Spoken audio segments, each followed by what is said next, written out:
જીતુભાઈ વિપક્ષનું તો કામ જ આ છે કે જે લોકોના પ્રાણ પ્રશ્નો છે એને ઉપાડી અને સરકાર સમક્ષ મૂકવા, અને આ જ સાચી રાજનીતિ છે। પણ સરકાર તરીકે તમે શું કામ કરો છો જીતુભાઈ? તમારી ભગીની સંસ્થાએ 12 માર્ચે ચલો ગાંધીનગરનો જે નારો આપ્યો હતો ત્યારે તમારી સરકારના ઉર્જા મંત્રીએ કહ્યું હતું કે ટૂંક જ સમયમાં આમાં પોલિસી બનાવશું। આ માર્ચ મહિનાથી લઈ અને હજી સુધી સરકાર એમ કહે છે કે પોલિસી બનાવશું। જીતુભાઈ, જે કાયદાઓ બને ને એ કાયદાઓ લાંબા ગાળાના જ હોય।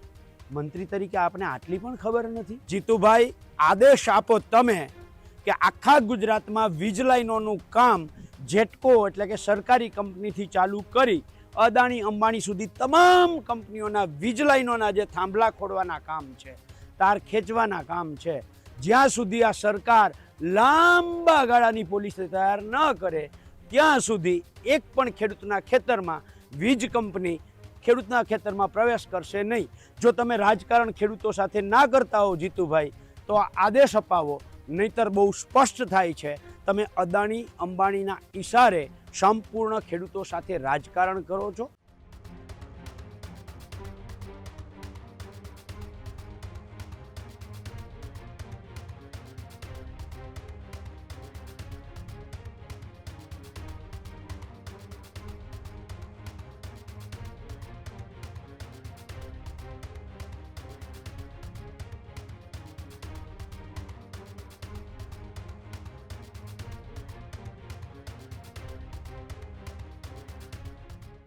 કે જે આંદોલન ચાલી રહ્યું છે તેની વચ્ચે વીજ પોલ વિવાદમાં સરકારના નિવેદન બાદ પાલ આંબલિયાની પ્રતિક્રિયા સામે આવી છે। પ્રવક્તા મંત્રી જીતુ વાઘાણીની વાત પર પાલ આંબલિયાએ વળતો જવાબ આપ્યો છે। ખેડૂતો સાથે રાજકારણ સરકાર કરી રહી હોવાની વાત એ પાલ આંબલિયાએ કરી। ખેડૂતોના પ્રશ્નો ઉઠાવી સરકાર સમક્ષ મૂકવા તો વિરોધ પક્ષનો ધર્મ હોવાની વાત પણ પાલ આંબલિયાએ કરી। ડિસેમ્બર 2025થી સરકારના લાંબા ગાળાની નીતિ તૈયાર કરી રહી હોવાની વાત પણ પાલ આંબલિયાએ કરી।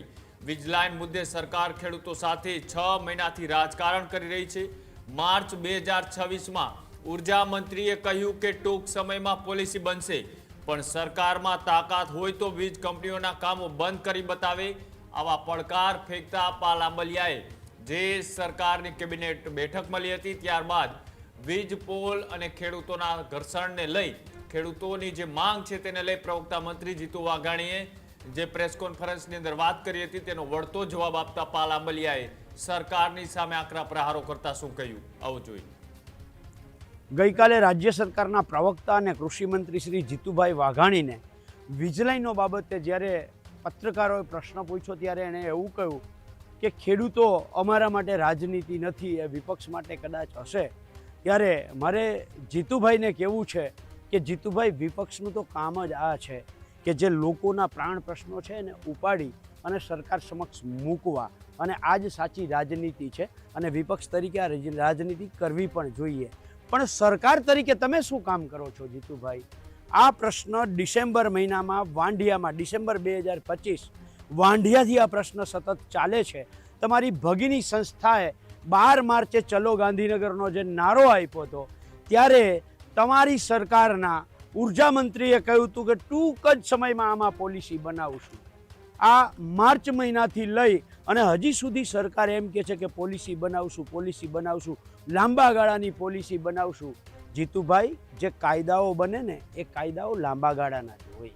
મંત્રી તરીકે આપને આટલી પણ ખબર નથી? એમાં કહેવાની જરૂર ના હોય। તમે લાંબા ગાળાની વાત કરી અને લંબાવતા જાઓ છો।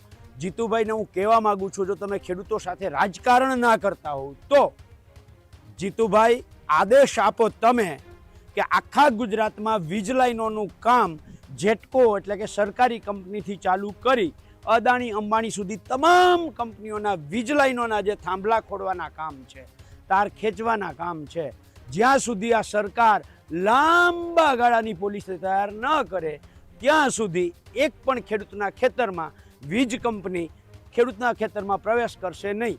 જો તમે રાજકારણ ખેડૂતો સાથે ના કરતા હો જીતુભાઈ, તો આદેશ અપાવો, નહીતર બહુ સ્પષ્ટ થાય છે તમે અદાણી અંબાણીના ઈશારે સંપૂર્ણ ખેડૂતો સાથે રાજકારણ કરો છો। ખેડૂતોની પીઠમાં ખંજર ભોકો છો અને ખેડૂતોને ક્યાંક ને ક્યાંક મૂર્ખ બનાવો છો। આ સાબિત થાય છે. ખેડૂત ભાઈઓ છે ખેતરમાં ડ્રોન ઉડાવતા હોય છે ત્યારે આપને એક પ્રશ્ન સતાવતો હોય છે કે જે આપણે અત્યાર સુધી જીપીએસ ટેકનોલોજીવાળા ડ્રોન વાપર્યા છે, જેથી કરીને મોબાઈલ ટાવર છે અથવા તો હાઈ ટેન્શન લાઈન પસાર થતી હોય, કોઈ વૃક્ષો હોય, ત્યારે જે જીપીએસ ટેકનોલોજીવાળા ડ્રોન છે એમાં ટકરાય અને ટ્રેસ થાય છે. પણ એગ્રીઓન લાવ્યું છે જીએનએસએસ ટેકનોલોજી ડ્રોન, જેથી કરીને એ ડ્રોન છે એ કોઈ જગ્યાએ ટકરાય નહીં, પોતાની રીતે જ ડિસિઝન લે છે ને મૂવ થઈ જાય છે, જેથી કરીને જીએનએસએસ ટેકનોલોજી ડ્રોન છે એ વાપરવાનો આગ્રહ રાખો. હજુ સુધી તમે અમારી ચેનલને સબસ્ક્રાઇબ નથી કરી તો અત્યારે જ ન્યૂઝરૂમ ગુજરાતને સબસ્ક્રાઇબ કરો, ફેસબુક અને ઇન્સ્ટાગ્રામ પર ફોલો કરો.